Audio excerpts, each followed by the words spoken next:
quelques petits mots sur l'intuition, l'initiative de cette soirée. Quelques minutes toutes simples. En fait, comme l'a dit le père de Roulac, les attentats qui ont frappé Paris le 13 novembre dernier nous ont aussi beaucoup interpellés en tant que Parisiens ou habitants de la région parisienne, comme beaucoup d'entre vous.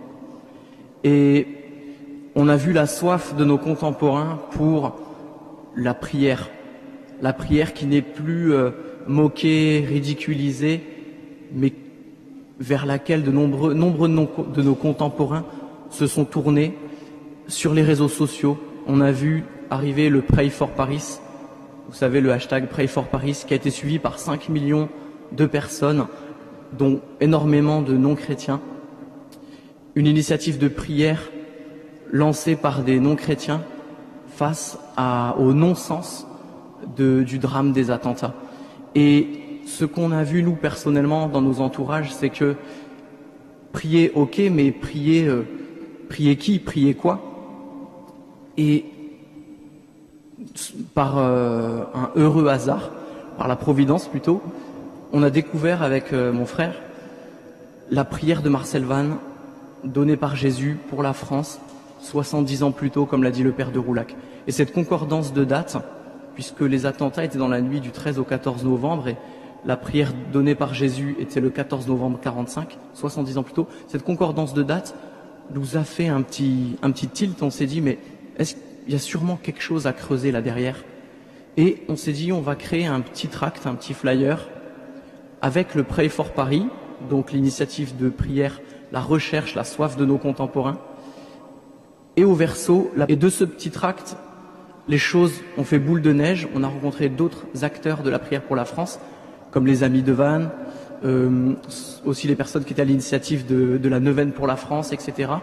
Et en fait, on en a sorti un projet plus important, à plus grande échelle, pour rejoindre un maximum de personnes. On a donc lancé un site internet où peut-être plusieurs parmi vous ont pu commander des tracts pour les distribuer autour d'eux et faire connaître cette magnifique prière de Vannes pour la France qui est tellement d'actualité. Et petit à petit, de fil en aiguille, on en est venu à la basilique de Montmartre, un lieu où on prie traditionnellement pour la France depuis des siècles. Et toutes les portes se sont ouvertes pour que cette soirée puisse avoir lieu. C'est pour ça que je vous remercie d'être venus si nombreux, d'avoir... Voilà, nos efforts ne sont pas vains, on est tous là pour prier et l'enjeu de prière pour la France est hyper important. Le Seigneur nous a conduits avec mon frère à travers ces événements.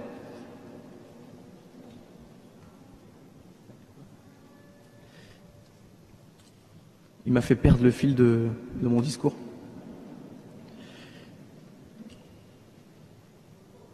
Donc je vais terminer simplement là-dessus. Si certains parmi vous ne connaissent pas ce petit tract que nous vous invitons à diffuser autour de vous pour le faire connaître, eh bien il y en a des piles au fond de la basilique. Et si certains ont une âme de missionnaire et veulent en distribuer en très grosse quantité, eh bien vous venez tout simplement nous trouver rapidement à la fin, avant ou après la messe, de ce côté-là, près de la grande porte, et puis je pourrai vous en donner une certaine quantité. Voilà, je vous remercie. Nous avançons plus longuement dans cette prière, pendant cette veillée. Je vous souhaite une très bonne veillée.